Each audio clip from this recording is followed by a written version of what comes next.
Hello friends, welcome back to GK Prince Academy. तो हम लोग डिस्कस कर रहे थे UP triple SC junior assistant exams के प्रैक्टिस सेट का। ठीक है, तो इसी में आज का ये नेक्स्ट प्रैक्टिस सेट होगा, प्रैक्टिस सेट नंबर 9। इसके पहले 8 प्रैक्टिस सेट हो चुका है और ये 9वां होगा। इसके बाद इसका लास्ट प्रैक्टिस सेट है 10वां प्रैक्टिस सेट, उसको हम आगे आने वाले वीडियो में देखेंगे। इसके बाद ये जो है समाप्त हो रहा है। ठीक है, तो चलिए हम इसको शुरुआत करते हैं। और हाँ, मैंने कंप्यूटर का जो है स्टार्ट किया है चैप्टर वाइज डिस्कशन, तो उसको आप ज़रूर देखिए, आपके एग्जाम्स के लिए बहुत ही हेल्पफुल होगा। साथ ही साथ यूपी का चल ही रहा है, जिसमें लगभग 16 चैप्टर हो चुका है, तो उसमें भी 3-4 चैप्टर मात्र बचे हैं। तो जिन लोगों ने वो नहीं देखा है तो आप चैनल पेज पर जाइए, आपको वहाँ से सारे वीडियो मिल जाएंगे, देख सकते हैं एक साथ। ठीक है, स्टार्ट करेंगे प्रैक्टिस नंबर 9।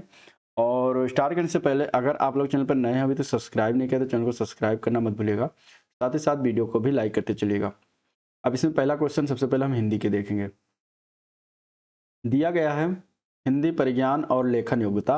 पहला क्वेश्चन है, झांसी, जालौन, हमीरपुर में कौन सी बोली प्रचलित है। ठीक है, इन जिलों में कौन सी बोली बोली जाती है। बुंदेली बोली है, कन्नौजी है, ब्रजभाषा है या फिर मालवी बोली।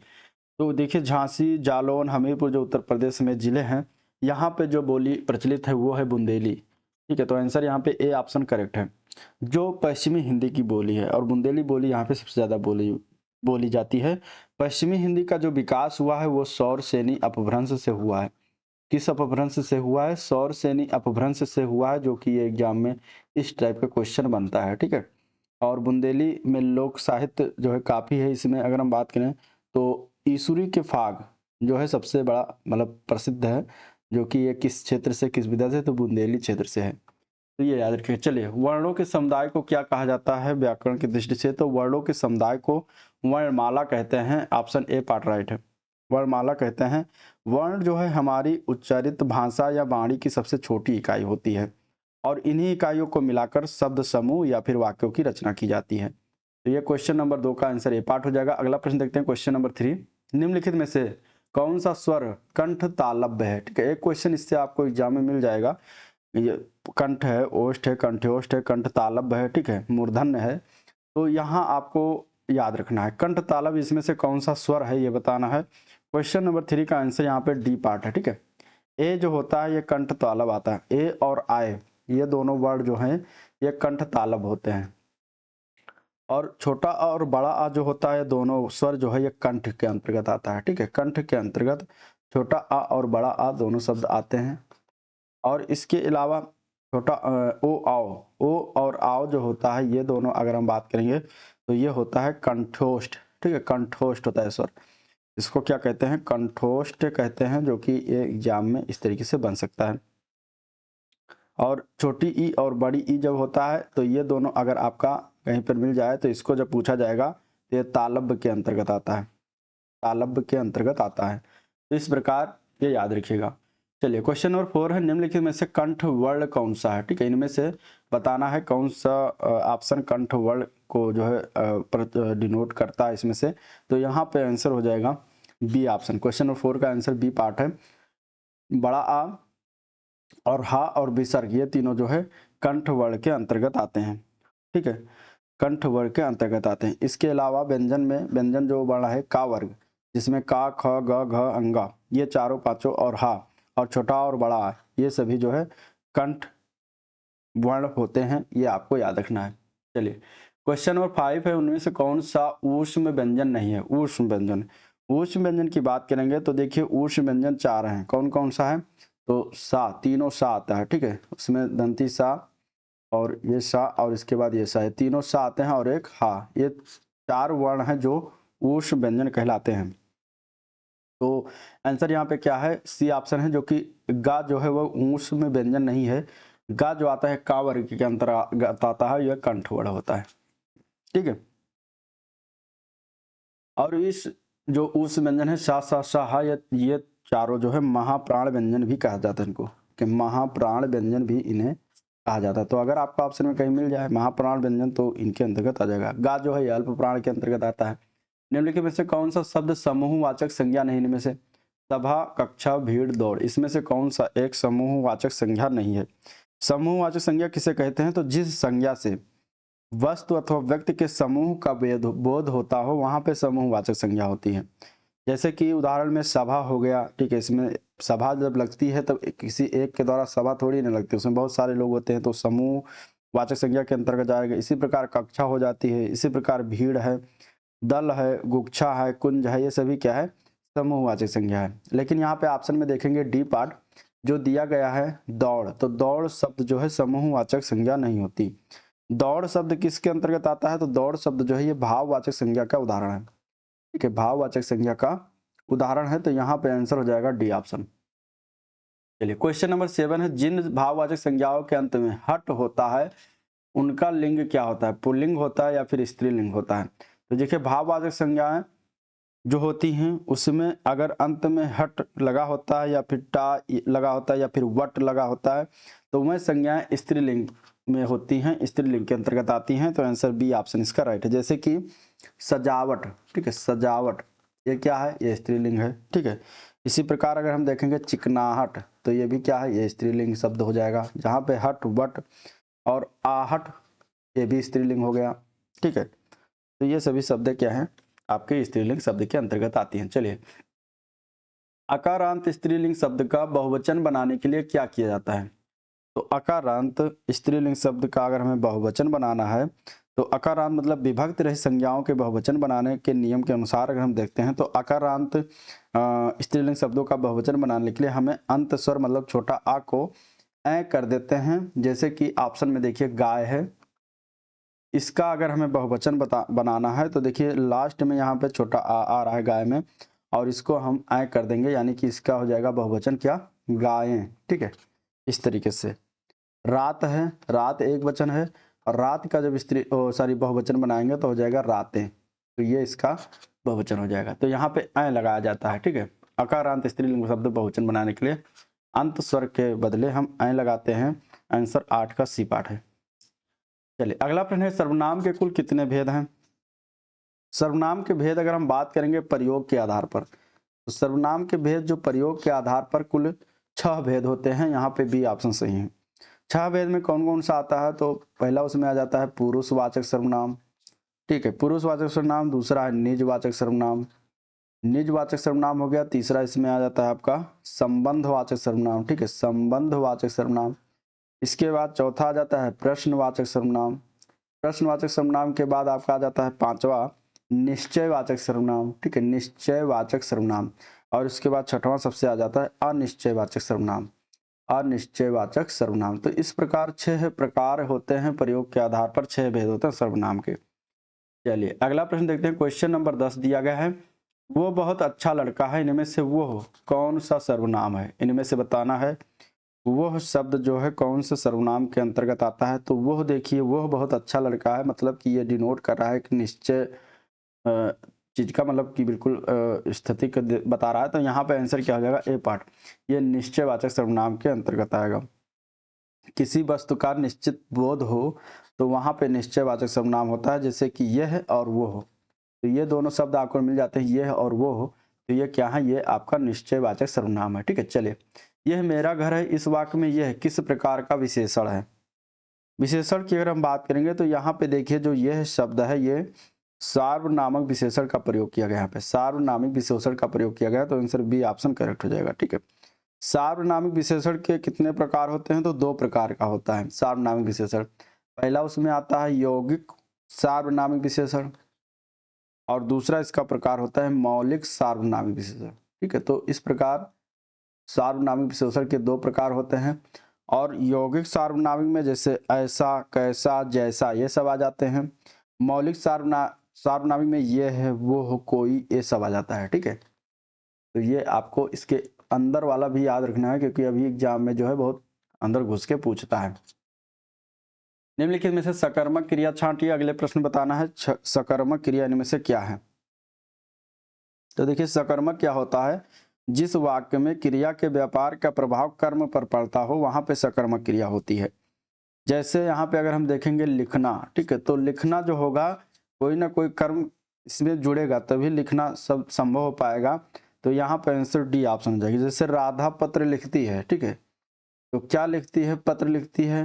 तो इस प्रकार जो है किसे लिखती है, तो यहाँ पर भी शब्द आपको क्या लगाने से अगर मिल जा रहा है उत्तर, तो वो हो जाएगा सकर्मक क्रिया।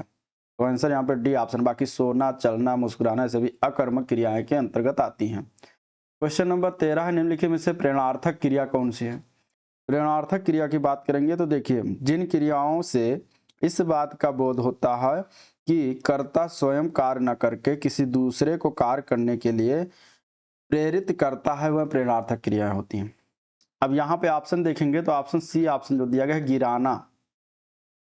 गिराना शब्द क्या है? ये प्रेरणार्थक क्रिया है। ठीक है, ये कर्ता जो है ये कार्य स्वयं नहीं कर रहा है, किसी से करवाएगा, तो यहाँ पे हो जाएगा गिराना। ठीक है, आंसर यहाँ पे सी ऑप्शन राइट है। चलिए क्वेश्चन नंबर अगला देते हैं। क्वेश्चन नंबर 14 है, उस जगह एक सभा होने जा रही है, रेखांकित पद में कौन सा परसर्ग है? इसमें परसर्ग बताना है, कौन सा परसर्ग का प्रयोग किया गया।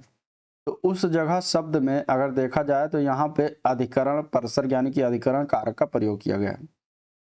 अब अधिकरण कारक की बात करें तो क्रिया या आधार को सूचित करने वाली संज्ञा या सर्वनाम के स्वरूप को क्या कहते हैं? अधिकरण कारक कहते हैं। तो उस जगह एक सभा होने जा रही है, इसमें अधिकरण कारक है। ठीक है, उस जगह पर, मतलब इसका अगर विच्छेद थोड़ा सा और करेंगे विस्तार, तो यहाँ पे क्या होगा? उस जगह पर एक सभा होने जा रही।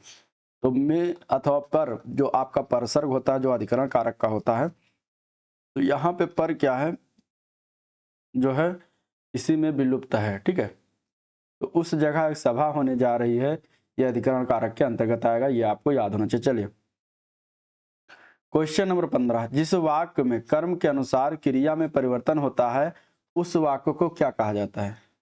तो जिस वाक्य में कर्म के अनुसार जब क्रिया में परिवर्तन होता है, तो उस वाक्य को हम कहते हैं कर्मवाच्य। ठीक है, क्या कहेंगे? कर्मवाच्य कहेंगे। आंसर यहाँ पे बी ऑप्शन सही है। ठीक है, 3 प्रकार के वाच्य होते हैं, कृतवाच्य, कर्मवाच्य और भाववाच्य। तो जहाँ पे कर्म के अनुसार क्रिया में परिवर्तन हो, वहां पे कर्मवाच्य होता है। जैसे उदाहरण देख लीजिए, तो उदाहरण है पुस्तक पढ़ी जाती है। ठीक है, तो ये जो इस प्रकार का अगर आपको कहीं मिल जा रहा है वाक्य और इसमें पूछा जाए किस प्रकार का वाच्य है, तो ये कर्मवाच्य के अंतर्गत आएगा। निम्नलिखित शब्दों में से तत्सम शब्द पहचानिए। इसमें से तत्सम शब्द कौन सा है? कोयल दिया गया है, कुकुर है, लाख है या फिर भीतर है। तत्सम शब्द 1 से 2 क्वेश्चन आपको तत्सम जरूर मिलने वाले हैं, तो आपको याद होना चाहिए तत्सम शब्द यहाँ पे हो जाएगा बी पार्ट, कुकुर। बी पार्ट हो जाएगा कुकुर, जिसका तद्भव क्या होता है? कुत्ता। कुत्ता शब्द क्या है? तद्भव है, इसका तत्सम होता है कुकुर। तो आंसर बी ऑप्शन इसका राइट है। ठीक है, कोयल और लाख ये दोनों शब्द क्या हैं? तद्भव शब्द हैं, जिनके अगर हम तत्सम की बात करें तो कोयल का तत्सम होता है कोकिल। कोकिल होता है कोयल का तत्सम, और लाख का तत्सम होता है लक्षा। ठीक है, लक्षा होता है इसका तत्सम।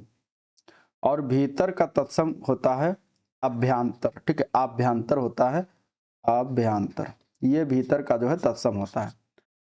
चलिए निम्नलिखित में से योग ऋण शब्द कौन सा है? योग ऋण शब्द। ठीक है, तो योग ऋण शब्द क्या होते हैं? तो ऐसे शब्द जो यौगिक तो होते हैं किंतु अर्थ के विचार से अपने सामान्य अर्थ को छोड़कर विशेष अर्थ देते हैं, वहां पे योग ऋण होते हैं। अब यहाँ पे योग ऋण कौन सा है? तो देखिए बी ऑप्शन देखिए, जलज जो दिया गया है, अगर हम इसको विच्छेद करते हैं तो जल प्लस जा निकलता है, और जल प्लस जा का अर्थ क्या हो जाता है? जल में उत्पन्न या फिर जल से उत्पन्न।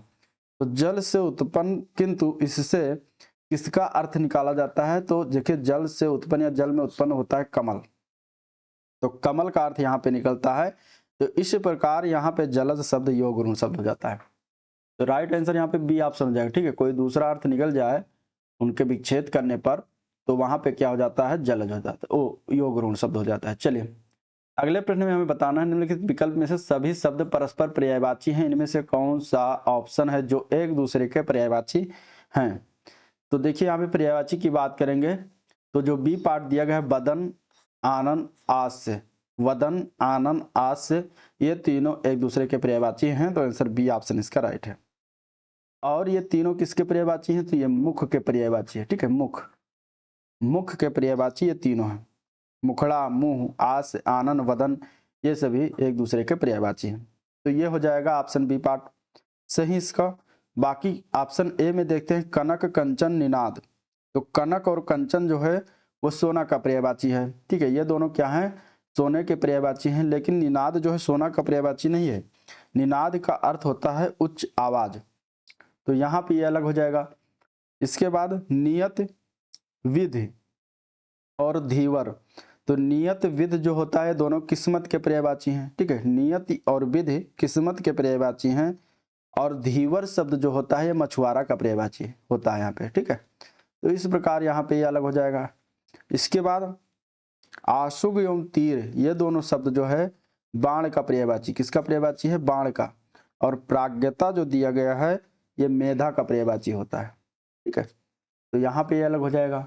तो सही वाला ऑप्शन कौन सा है? सही वाला ऑप्शन बी पार्ट है, जिसमें तीनों एक दूसरे के पर्यायवाची हैं। चलिए क्वेश्चन नंबर 19, जल प्राण पुत्र किस शब्द के अनेकार्थी हैं? तो देखिए जल प्राण पुत्र, यहाँ पे अगर देखा जाए तो तीनों जीवन जो शब्द है उसके अनेकार्थी होता है, तो यहाँ पे आंसर डी ऑप्शन राइट है। क्वेश्चन नंबर 20, सही विकल्प का चयन करें जो वाक्यांश के लिए एक शब्द है आदि से अंत तक। आदि से अंत तक एक शब्द में इसको हम कहेंगे तो उसको कहा जाता है आद्योपांत। तो आंसर बी ऑप्शन इसका राइट हो जाएगा, ठीक है। जिसका कोई आदि अथवा प्रारंभ न हो उसके लिए हम अनादि शब्द का प्रयोग करते हैं। यहाँ पे आदि से अंत तक के लिए हो जाएगा आद्योपांत। आंख का अंधा नाम नयन सुख, लोकोक्त का अर्थ क्या है? तो इसका अर्थ बनता है गुण के विरुद्ध नाम होना, ठीक है। इसका अर्थ क्या है? गुण के विरुद्ध नाम। आंसर ए पार्ट करेक्ट है। अगले प्रश्न की तरफ बढ़ेंगे। प्रत्याशा शब्द में उपसर्ग है। उपसर्ग जो होता है वह मूल शब्द के पहले लगता है। अब प्रत्याशा में कौन सा उपसर्ग लगा हुआ? तो इसमें प्रति उपसर्ग लगता है। आंसर यहाँ पे सी ऑप्शन राइट है, ठीक है। प्रति उपसर्ग हो जाएगा। प्रतिकार, प्रत्येक, प्रतिक्षण, प्रतिकूल, ये सभी इससे शब्द बनते हैं। औपचारिक शब्द में प्रत्यय लगा हो, प्रत्यय जो होता है मूल शब्द के बाद में लगता है। तो यहाँ पे राइट आंसर क्या है? औपचारिक में प्रत्यय। तो औपचारिक में इक प्रत्यय लगा हुआ है जो कि सी ऑप्शन में दिया गया है, तो सी ऑप्शन इसका राइट है। क्वेश्चन नंबर 24 है यथोचित का सही संधि विच्छेद क्या है? यथोचित का सही संधि विच्छेद अगर देखा जाएगा तो इसमें से कौन सा ऑप्शन सही है? तो वो है यथा प्लस उचित। और यथा प्लस उचित जो दिया गया है ये आपके सी ऑप्शन में दिया गया है, तो सी ऑप्शन इसका राइट है, ठीक है। इसमें कौन सा संधि है? तो ये गुण स्वर संधि, गुण स्वर संधि के अंतर्गत ये उदाहरण है, तो यहाँ पे आंसर हो जाएगा सी ऑप्शन। अगला प्रश्न है समास के पदों को अलग करने को क्या कहा जाता है? तो समास के जब पद होते हैं उनको जब अलग किया जाता है तो उनको हम कहते हैं क्या? समास विग्रह। तो विग्रह कहा जाता है, सी ऑप्शन राइट हो जाएगा। व्याकरण की दृष्टि से निम्न में से कौन सा वाक्य शुद्ध है? इनमें से, तो इनमें से शुद्ध वाक्य की पहचान करना है। तो तूने कहाँ जाना, यहाँ पे देखिए सर्वनाम रूपी इसमें से जो है त्रुटि किया गया है। स्त्री के इसके अनेकों नाम है, तो यहाँ पे देखिए अनेक, अनेक खुद एक बहुवचन है, यहाँ पे अनेकों कर दिया गया, ये गलत हो जाएगा। शीला प्रतिदिन स्कूल जाती है, तो ये राइट है, तो यहाँ पे बी सी ऑप्शन हो जाएगा। उसका प्राण पखेरु उड़ गया जो कि एक वचन में प्रयोग किया गया, तो ये गलती है। प्राण जो होता है ये हमेशा बहुवचन में प्रयोग किया था, तो यहाँ पे उड़ गए होना चाहिए था, ठीक है। उसके प्राण पखेरु उड़ गए, तो इस प्रकार ये त्रुटि दिया गया है, ठीक है यहाँ पे। अब चलिए क्वेश्चन नंबर अगला देखते हैं। Question number 27। क्वेश्चन नंबर 27 है निम्नलिखित में से शुद्ध वर्तनी हमें बताना है, इनमें से कौन सा है, ठीक है। शुद्ध वर्तनी वाला शब्द कौन सा है ये बताना है, ठीक है। शुद्ध वर्तनी वाला शब्द इनमें से कौन सा? उत्तरदायी। उत्तरदायी किसमें शुद्ध रूप से लिखा हुआ है? तो ये बी पार्ट में लिखा हो, बी पार्ट इसका करेक्ट हो जाएगा। निम्नलिखित में से कौन सा अर्थालंकार का प्रकार है इनमें से? तो देखिए दो प्रकार के अलंकार होते हैं, अर्थालंकार, शब्दालंकार। तो अर्थालंकार का इसमें प्रकार आ जाएगा रूपक अलंकार। अर्थालंकार के प्रकार में रूपक है, ठीक है, उपमा है, और रूपक, उपमा, उत्प्रेक्षा, ये सभी जो होते हैं ये आपके अर्थालंकार होते हैं, अर्थालंकार के अंतर्गत आते हैं। इसमें अतिशयोक्ति अलंकार भी आता है, ठीक है। और शब्दा अलंकार के अंतर्गत आपका यमक हो गया, वक्रोक्ति हो गया, श्लेष अलंकार हो गया, ठीक है, अनुप्रास अलंकार हो गया, ये सभी आपके शब्दा अलंकार के अंतर्गत आते हैं। तो आपका राइट आंसर यहाँ पे बी ऑप्शन करेक्ट है। अगला प्रश्न, जायसी द्वारा पद्मावत जो रचित किया गया है निम्न में से क्या है? जो पद्मावत जो पुस्तक है जो कि मलिक मोहम्मद जायसी के द्वारा इसका रचना की गई है, ये एक समासोक्ति रचना है, तो समासोक्ति हो जाएगा यहाँ पे सी ऑप्शन राइट। हिंदी का प्रथम समाचार पत्र कौन सा था? हिंदी का प्रथम समाचार पत्र इनमें से उदंत मार्तंड था, आंसर बी ऑप्शन करेक्ट है, जिसको पंडित जुगल किशोर शुक्ल ने कलकत्ता में 1826 ईस्वी में साप्ताहिक पत्र के रूप में प्रारंभ किया था। कहाँ से प्रारंभ किया था? तो कलकत्ता से प्रारंभ किया था पंडित जुगल किशोर द्वारा, तो यहाँ पे आंसर बी ऑप्शन राइट हो जाएगा, ठीक है। तो ये था हिंदी के क्वेश्चन जिसको हम लोगों ने देखा। वीडियो को लाइक करिए और चैनल को सब्सक्राइब करिएगा, ठीक है। ये दोनों आपका काम है और इसको जरूर करिएगा। आप लोग करते नहीं, ना तो लाइक करते ना सब्सक्राइब करते हैं, और ना ही कोई रिएक्शन देते हैं कि सही है कि गलत है कि ठीक है कि क्या है। तो ये आप जरूर करिए, इससे हमें जो है थोड़ा मोटिवेशन मिलता है। चलिए आप देखेंगे सामान्य जानकारी के क्वेश्चन। चोल, चेर और पांड्य राजवंश भारत के किस प्राचीन काल के शासक थे? इनमें से ऑप्शन दिया गया है, महाजनपद काल के थे, गुप्त काल के थे, या फिर मौर्य काल के थे, या फिर संगम काल के थे। तो चोल वंश, चेर वंश और पांड्य वंश, ये जो राजवंश थे ये भारत के संगम काल के शासक थे। तो आंसर यहाँ पे डी ऑप्शन करेक्ट है, संगम काल, ठीक है। यद्यपि इसे तमिल संगम काल भी कहा जाता है, यह दक्षिण भारत के इतिहास का एक महत्वपूर्ण काल था। संगम काल के दौरान ये तीन राजवंश जो थे, चोल, चेर और पांड्य, इन्होंने तमिल राष्ट्र पर शासन किया। तो आंसर यहाँ पे डी ऑप्शन हो जाएगा। अगले प्रश्न की तरफ बढ़ते हैं। पद, वेतन और सैन्य उत्तरदायित्व निर्धारित करने के लिए मुगलों के द्वारा चलाई गई ऋण व्यवस्था को क्या कहा जाता था? तो यहाँ पे अगर हम देखेंगे क्वेश्चन नंबर 47 का, तो ये जो था मुगलों के द्वारा चलाई गई श्रेणी व्यवस्था को हम इसको कहते थे मनसबदारी व्यवस्था। तो क्या हो जाएगा? बी ऑप्शन इसका राइट हो जाएगा, ठीक है। चलिए, हिंद स्वराज या Hind home Indian home rule निम्नलिखित में से किस स्वतंत्रता सेनानी ने लिखा था? हिंद स्वराज या फिर इंडियन होम रूल जो बुक है ये किसके द्वारा लिखा गया था? तो इसकी रचना किया गया था महात्मा गांधी जी के द्वारा। तो आंसर डी ऑप्शन राइट हो जाएगा, ठीक है। भारतीय संविधान का जो अनुच्छेद है, कौन सा अनुच्छेद है? संवैधानिक उपचारों के अधिकार, ठीक है, से संबंधित है, ये बताना है। तो भारतीय संविधान का अनुच्छेद 32 से लेकर 35 तक जो अनुच्छेद का आर्टिकल है वो क्या है? संवैधानिक उपचारों के अधिकार से संबंधित है। तो करेक्ट आंसर ए पार्ट है। नेक्स्ट क्वेश्चन, भारत के मुख्य न्यायाधीश की नियुक्ति कौन करता है? तो भारत के मुख्य न्यायाधीश की नियुक्ति जो की जाती है राष्ट्रपति के द्वारा किया जाता है। तो आंसर बी ऑप्शन राइट है। संविधान का अनुच्छेद 124 के 2 के तहत राष्ट्रपति को उच्चतम न्यायालय के न्यायाधीशों की नियुक्ति करने की शक्ति दी गई है। तो इस प्रकार बी पार्ट करेक्ट हो जाएगा। भारत के संविधान में किस संशोधन ने टैक्सेस ऑन सर्विसेज नामक संघ सूची में एक नया विषय जोड़ा? तो यहाँ पे अगर हम देखेंगे 51 में, तो आंसर क्या हो जाएगा? इसका डी ऑप्शन हो जाएगा 88वां संविधान संशोधन 2003 में जो हुआ था, इसके द्वारा संविधान में एक नया अनुच्छेद 268 का जोड़ा गया जो सेवा कर से संबंधित था, ठीक है। तो right answer D option correct है। अगला प्रश्न देखते हैं। नवंबर 2024 में 73वें मिस यूनिवर्स 2024 का खिताब किसने जीता है? तो नवंबर 2024 में 73वें मिस यूनिवर्स 2024 का खिताब जो जीता गया है ये डेनमार्क की हैं विक्टोरिया कैजर थिलविग। तो इनके द्वारा जो है ये जीता गया है, जो कि ये कहाँ की हैं? ये डेनमार्क की हैं, ठीक है, डेनमार्क की हैं। और ये जो मिस यूनिवर्स अब की 2024 वाला हुआ था, किस देश में हुआ था, किस राज्य में हुआ था? तो मैक्सिको में हुआ था, ठीक है। इसका आयोजन कहाँ पर हुआ था? मैक्सिको में आयोजन हुआ था, और इसमें डेनमार्क की विक्टोरिया कैजर थिलविग ने मिस यूनिवर्स का खिताब जीता। और नाइजीरिया की चिदिम्मा अदेत्सिना जो थी वो प्रथम उप विजेता रही थी, ठीक है। तो ये जो थी ये प्रथम उप विजेता रही थी। कहाँ की है? नाइजीरिया की है, ठीक है, नाइजीरिया की ये उप विजेता बनी थी, ठीक है। और इस प्रतियोगिता में भारत की तरफ से किसने भाग लिया था? तो उनका नाम था रिया सिंघा, ठीक है। क्या नाम था? रिया सिंघा। तो भारत की तरफ से ये जो है भाग लिया था। तो यहाँ पे आंसर ए पार्ट हो जाएगा। नेक्स्ट क्वेश्चन, नवंबर 2024 में किसने भारत के नए नियंत्रक महालेखा परीक्षक यानी कैग के रूप में जो है पदभार ग्रहण किया है? तो वो उनका नाम क्या है, ठीक है। तो उनका अगर हम बात करेंगे, नाम है संजय मूर्ति, के संजय मूर्ति नाम है। आंसर यहाँ पे डी ऑप्शन इसका राइट हो जाएगा, ठीक है। इन्होंने गिरीश चंद्र मुर्मू का स्थान लिया है और ये भारत के 15वें महालेखा परीक्षक बने हैं। तो इस प्रकार आंसर यहाँ पे क्या हो जाएगा? 53 नंबर का सी पार्ट हो जाएगा। अगला प्रश्न देखते हैं, क्वेश्चन नंबर 54।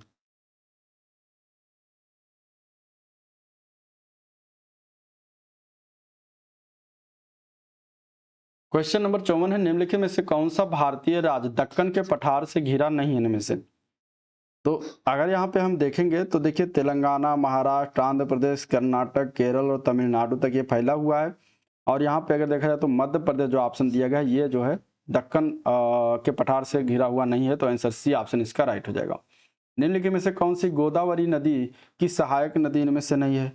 तो देखिए माही नदी जो है ये मध्य प्रदेश से निकलती है और राजस्थान में प्रवाहित होते हुए गुजरात में जा प्रवेश कर जाती है और अरब सागर में जाकर मिल जाती है।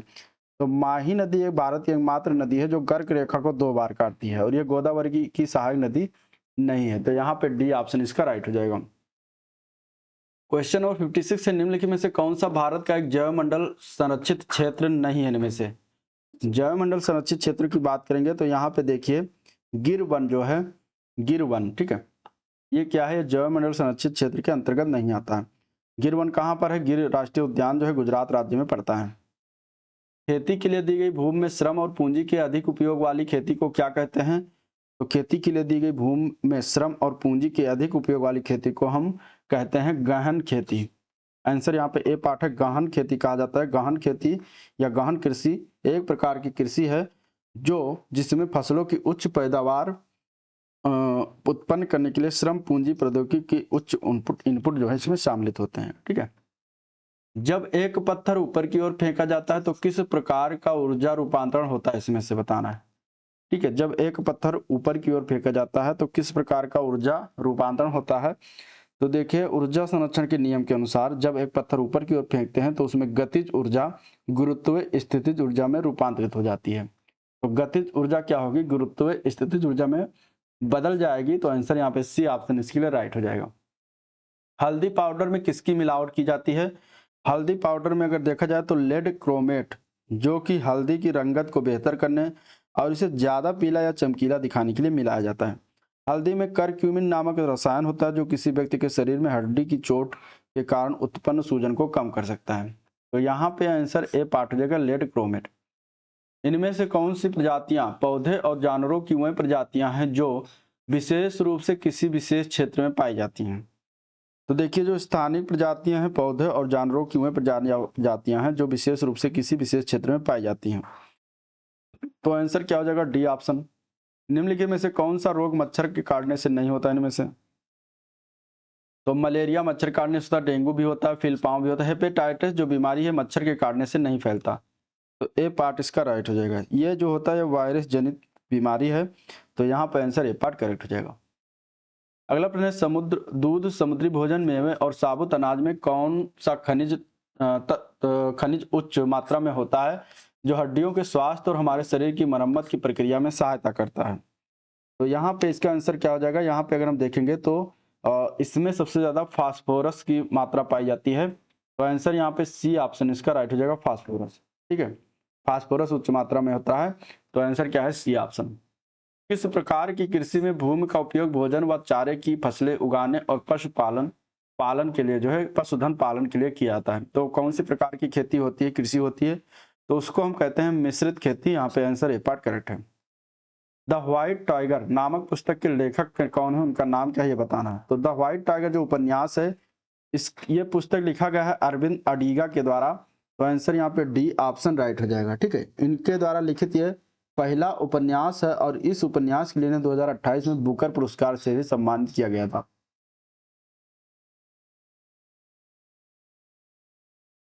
चलिए क्वेश्चन नंबर 65 है बिरसा मुंडा अंतरराष्ट्रीय हॉकी स्टेडियम जो देश का सबसे बड़ा हॉकी स्टेडियम है, ये कहाँ पर स्थित है?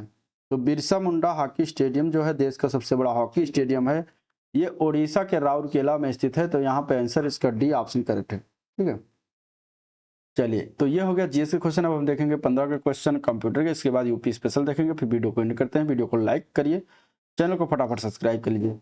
कंप्यूटर में सूचना प्रौद्योगिकी, पहला क्वेश्चन यहाँ पे देखेंगे तो बताएं कि डेस्कटॉप और टैबलेट में निम्नलिखित में से किस प्रकार के कंप्यूटर से संबंधित है? तो ये दोनों जो होते हैं ये दोनों माइक्रो कंप्यूटर से संबंधित होते हैं। आंसर यहाँ पे सी ऑप्शन करेक्ट हो जाएगा। ठीक है, डेस्कटॉप को पर्सनल कंप्यूटर या फिर इसे शॉर्ट फॉर्म में पीसी भी कहा जाता है और टैबलेट कंप्यूटर को पाम टॉम या स्मार्टफोन भी कहा जाता है। तो ये सभी माइक्रो कंप्यूटर के अंतर्गत आते हैं। इनमें से कौन सा कंप्यूटर हार्डवेयर नहीं? इनमें से कंप्यूटर हार्डवेयर वो होता है जिसको हम देख सकते हैं, छू सकते हैं, ठीक है, महसूस कर सकते हैं, तो वो हार्डवेयर होता है। तो यहाँ पे अगर देखा जाए तो माउस दिया गया है। माउस क्या है? माउस की बात करेंगे तो माउस एक हार्डवेयर है। ठीक है, मॉनिटर भी एक हार्डवेयर है, प्रिंटर भी एक हार्डवेयर है, लेकिन एक्सेल जो है ये हार्डवेयर नहीं होता। एक्सेल एक प्रकार का एक प्रोग्राम है। ठीक है, जो कि स्प्रेडशीट एप्लीकेशन है, ये माइक्रोसॉफ्ट ऑफिस का एक भाग है, एप्लीकेशन है, तो यहाँ पे यही आंसर हो जाएगा डी ऑप्शन। कंप्यूटर शब्दावली में MIPS का अर्थ क्या है? MIPS का फुल फॉर्म होता है मिलियन इंस्ट्रक्शंस पर सेकंड, मिलियन इंस्ट्रक्शंस पर सेकंड इसका फुल फॉर्म होता है, और यह कंप्यूटर के प्रोसेस की गति को जो मापा जाता है इससे। USB का फुल फॉर्म बताना है, USB का फुल फॉर्म क्या होता है? यूनिवर्सल सीरियल बस। ठीक है, तो आंसर यहाँ पे इसके लिए क्या है? ए पार्ट है, यूनिवर्सल सीरियल बस। क्वेश्चन नंबर 70 है, कंप्यूटर कक्ष में माउस क्या होता है? तो देखिए, माउस जो होता है एक इलेक्ट्रोमैकेनिकल डिवाइस होता है। यह मॉनिटर स्क्रीन में रिप्रेजेंट किए जाने वाले मेनू प्रोग्राम में विशेष चयन के लिए जो है पॉइंटर का कार्य करता है। ठीक है, तो ये क्या करता है? एक संकेतन युक्त मतलब पॉइंटर डिवाइस है। आंसर यहाँ पे सी ऑप्शन इसके लिए राइट हो जाएगा। ठीक है, पॉइंटर का कार्य करता है, तो आंसर यहाँ पे क्या हो जाएगा? C option. सामान्य उद्देश्य के सॉफ्टवेयर का उदाहरण इसमें से, सॉफ्टवेयर का उदाहरण, सामान्य उद्देश्य के सॉफ्टवेयर का उदाहरण इनमें से कौन सा है? तो ये जनरल पर्पस सॉफ्टवेयर के उदाहरण में आता है MS word, MS Excel, Photoshop, ये सभी आते हैं। तो इसमें तीनों दिया गया है, तो यहाँ पे डी ऑप्शन करेक्ट हो जाएगा। ठीक है, क्वेश्चन नंबर 72, हार्ड डिस्क पूरी तरह से अप्राप्त हो जाता है जब कंप्यूटर वायरस किसको दूषित करता है?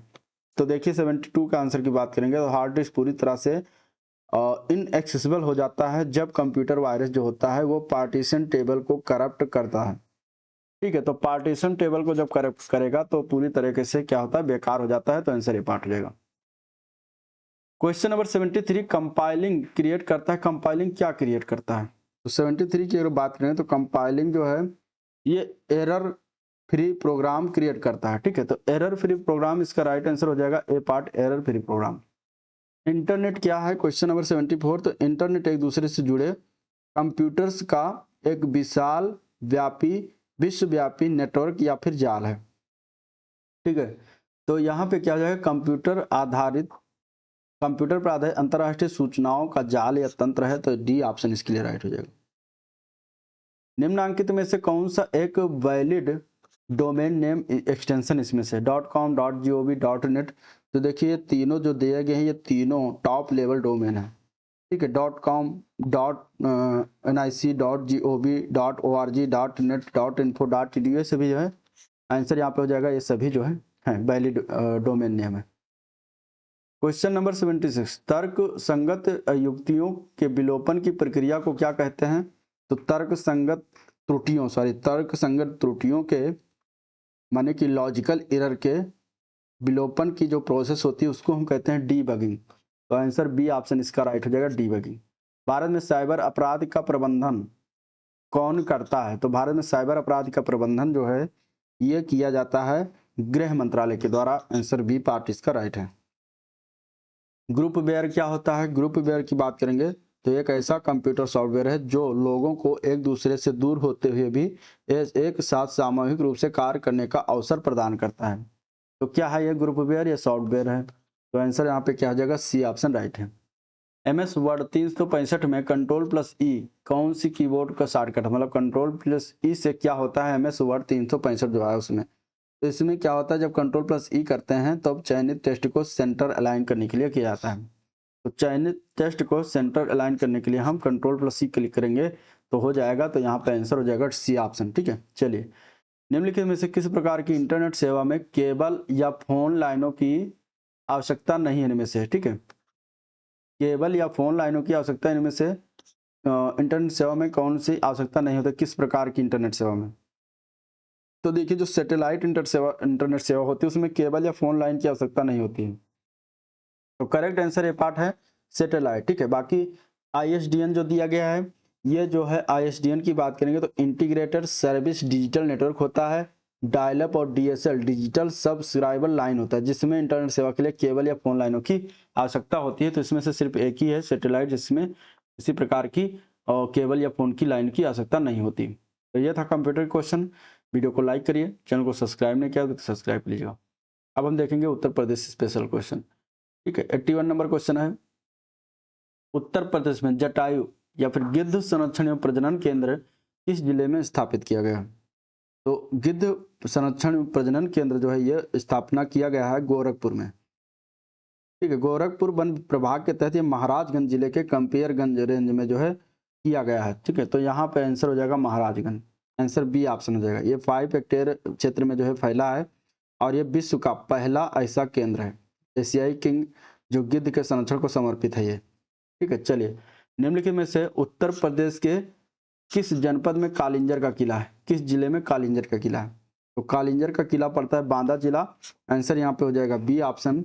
और ये बुंदेलखंड का ऐतिहासिक और सामरिक दृष्टि से बहुत महत्वपूर्ण किला था। प्राचीन काल में यह जो है जेजाक भुक्ति साम्राज्य के अधीन था। ठीक है, और 1569 में अकबर ने इस किले को जीत लिया और बीरबल को उपहार स्वरूप इसको प्रदान कर दिया था। उत्तर प्रदेश का सबसे बड़ा वन्यजीव विहार का नाम क्या है? तो उत्तर प्रदेश का सबसे बड़ा वन्यजीव विहार है हस्तिनापुर वन्यजीव विहार, आंसर सी ऑप्शन करेक्ट है। हस्तिनापुर वन्यजीव विहार, इसका क्षेत्रफल है 1159.16 वर्ग किलोमीटर। इसकी स्थापना की गई थी 1986 में। ठीक है, 1986 में। तो यहाँ पे इसका आंसर हो जाएगा हस्तिनापुर, जो मेरठपुर के आसपास पड़ता है। नेक्स्ट क्वेश्चन, निम्नलिखित में से कौन सा इसमें से सही सुमेलित नहीं है? गंगा वाराणसी, गंगा के किनारे वाराणसी बसा हुआ है। ठीक है, गोमती के किनारे सुल्तानपुर दिया गया है, कोसी के किनारे गोरखपुर और सरयू नदी के किनारे दिया गया है अयोध्या। तो यहाँ पे कौन सा एक गलत है? तो देखिए वाराणसी जो है गंगा नदी किनारे, अयोध्या सरयू नदी किनारे, सुल्तानपुर जो है गोमती नदी किनारे और गोरखपुर जो दिया गया है कोसी, ये गलत है। गोरखपुर जो है राप्ती नदी के किनारे बसा हुआ शहर है। तो यही गलत वाला ऑप्शन था सी पार्ट, बाकी सारे सही हैं। ठीक है, चलिए क्वेश्चन नंबर 85, किस वन जीव अभ्यारण्य को उत्तर प्रदेश के 5वें टाइगर रिजर्व के रूप में स्थापित किया गया? तो देखिए इसमें अगर हम बात करेंगे तो सोहेलवा वन्य जीव अभ्यारण्य को उत्तर प्रदेश के 5वें टाइगर रिजर्व के रूप में स्थापित किया गया। ठीक है, यह वन्य जीव अभ्यारण्य श्रावस्ती बलरामपुर गोंडा जिले में स्थित है। यह नेपाल के महादेवपुरी वन को स्पर्श करता है। तो कौन सा वन्य जीव अभ्यारण्य हो जाएगा? यहाँ पे सी ऑप्शन करेक्ट है, सोहेलवा वन्य जीव अभ्यारण्य। निम्नलिखित में से किसने शंभू महाराज को हिंदुस्तानी शास्त्रीय संगीत की शिक्षा दी? इसमें से राइट आंसर क्या है? ठीक है, तो शंभू महाराज को हिंदुस्तानी शास्त्रीय संगीत की शिक्षा की अगर हम बात करें तो शंभू महाराज जो थे ये लखनऊ घराने के कथक नृत्य कलाकार थे। ठीक है, शंभू महाराज कौन थे? लखनऊ घराने के थे, कथक नृत्य कलाकार थे। ठीक है, और इनके पिता जो थे कालका प्रसाद महाराज, चाचा बिंदादीन थे, बड़े भाई अच्छन महाराज, लच्छू महाराज थे, जिनसे इन्होंने नृत्य की शिक्षा ली। इन्होंने उस्ताद रहीमुद्दीन खान से हिंदुस्तानी शास्त्रीय संगीत की शिक्षा ग्रहण किया था। तो इस प्रकार आंसर इसका बी ऑप्शन राइट है। Question number 87, school of paper technology कहाँ पर स्थित है? तो देखिए पेपर से संबंधित जब पूछा जाएगा आपका राइट आंसर होना चाहिए डी पार्ट सहारनपुर। सहारनपुर से रिलेटेड है paper technology, department of paper technology, जो इसको IITR यानी डिपार्टमेंट ऑफ पेपर टेक्नोलॉजी कहते हैं, ये स्थित है सहारनपुर में। ठीक है, स्थापना इसकी की गई थी भारत सरकार के द्वारा 1964 में। कब किया गया था? 1964 में। तो ये अभी डेट याद रखिएगा। ठीक है, 1978 में इसका नाम इंस्टीट्यूट ऑफ पेपर टेक्नोलॉजी किया गया।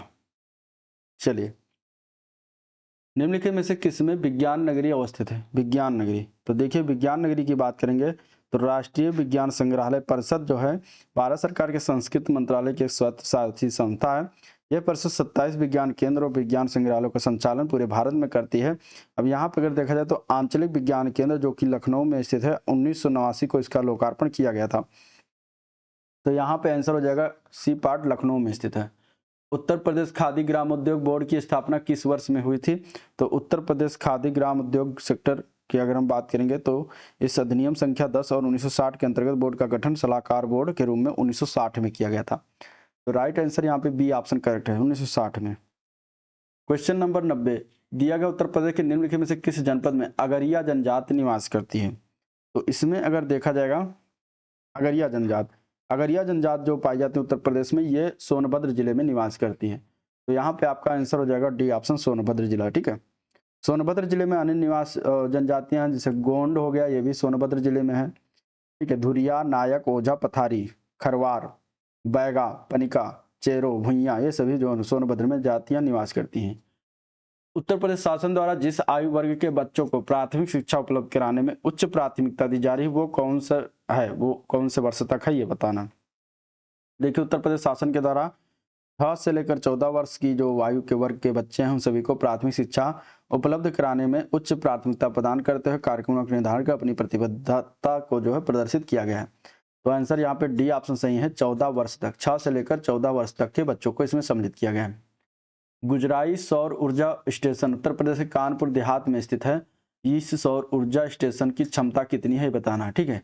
आपके लिए इंपॉर्टेंट है कि गुजराई सौर ऊर्जा स्टेशन किस जिले में पड़ता है, तो यह कानपुर देहात में पड़ता है, आपको यही याद रखना है। पहले कितने मेगावाट की इसकी क्षमता है, तो इसकी क्षमता जो है वो 50 मेगावाट की है, जो कि 23 फरवरी 2024 को इसकी शुरुआत किया गया था। 50 मेगावाट यहाँ पे हो जाएगा आंसर इसका राइट ए पार्ट। चलिए अगला क्वेश्चन है, निम्नलिखित में से कौन सा रामसर स्थल उत्तर प्रदेश में स्थित नहीं है इनमें से, ठीक है। सूर सरोवर, समसपुर, सरसई नावर, सुरेंसर मानसर झीलें। यहाँ पे अगर देखा जाए तो सुरेंसर मानसर झीलें जो दिया गया है ये उत्तर प्रदेश में नहीं पड़ता, ये जम्मू कश्मीर में स्थित है, ठीक है। कहाँ पर स्थित है, जम्मू और कश्मीर में स्थित है, तो यही राइट आंसर हो जाएगा डी पार्ट। बाकी सारे जो है इसमें जो दिया गया तीनों ऑप्शन, सूर सरोवर जो कि आगरा में पड़ता है, सूर सरोवर कहाँ पर है, आगरा में स्थित है, ठीक है। समसपुर पक्षी अभ्यारण्य ये रायबरेली में पड़ता है, समसपुर कहाँ है, रायबरेली, ठीक है, रायबरेली। और इसके अलावा जो दिया गया है सरसई नावर झील ये पड़ता है इटावा जिले में। तो इस प्रकार बाकी सारे से डी पार्ट आपका गलत हो जाएगा। चलिए पिछवाई चित्रकला किस देवता से संबंधित है, पिछवाई चित्रकला की बात करेंगे तो श्रीनाथ जी कृष्ण से संबंधित है। पिछवाई शब्द का अर्थ होता है पीछे वाली, तो यहाँ पे श्रीनाथ जी हो जाएगा Krishna, answer C option right है। उत्तर प्रदेश किस जिले में भगवान बुद्ध की 51 फीट ऊंची प्रतिमा स्थापित किया जाएगा, तो 51 फीट ऊंची जो प्रतिमा स्थापित किया जाएगा यह प्रतिमा की बात करें कौशाम्बी जिला में होगा, आंसर यहाँ पे बी ऑप्शन राइट है। उत्तर प्रदेश किस कढ़ाई शैली के लिए विश्व प्रसिद्ध है, उत्तर प्रदेश इसमें से अगर देखा जाएगा तो चिकनकारी, ठीक है, चिकनकारी जो कि लखनऊ इसके लिए विश्व फेमस है, तो यहाँ पे चिकनकारी इसका राइट आंसर हो जाएगा, ठीक है। चिकनकारी कढ़ाई शैली उत्तर प्रदेश के लखनऊ जिले में फेमस है, और इसका श्रेय किसको जाता है, तो नूर जहां को जाता है। इसका क्या है कि विभिन्न प्रकार के धागे के इस्तेमाल कपड़े पर सिलाई की जाती है, आंसर यहाँ पे सी ऑप्शन राइट है। चलिए अगला प्रश्न है, प्रागैतिहासिक काल की चित्रकारी वाली प्रसिद्ध पंचमुखी गुफाएं निम्नलिखित में से किस जिले में स्थित है।